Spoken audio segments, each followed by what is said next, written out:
പോലീസിന്റെ അന്വേഷണം എവിടെയും എത്തിയിട്ടില്ലല്ലോ.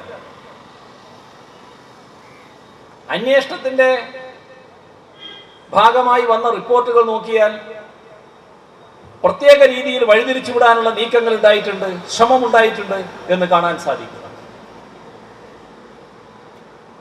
ഇക്കാര്യത്തിൽ കേരളത്തിലെ പോലീസ് നേതൃത്വത്തിന്റെ പങ്ക് എന്ത് എന്നത് അന്വേഷിക്കണം. രാഷ്ട്രീയ നിലപാടിന് ഇതിൽ പങ്കുണ്ട് എന്ന കാര്യത്തിൽ യാതൊരു സംശയവുമില്ല. പക്ഷേ രാഷ്ട്രീയ നിലപാടിന്റെ ഭാഗമായി പോലീസിന്റെ ഉന്നത നേതൃത്വം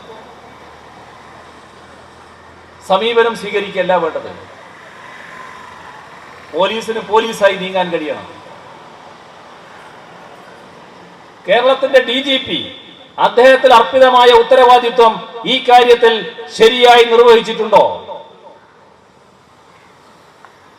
പരിശോധിക്കേണ്ട കാര്യമാണ്. അതുമായി ബന്ധപ്പെട്ടുള്ള പരിശോധനാ സംവിധാനം വേണം. നമ്മുടെ നാട്ടിൽ പാവപ്പെട്ടവരുടെ നേരെ എന്തുമാകാം എന്ന അവസ്ഥയുണ്ടാകരുത്.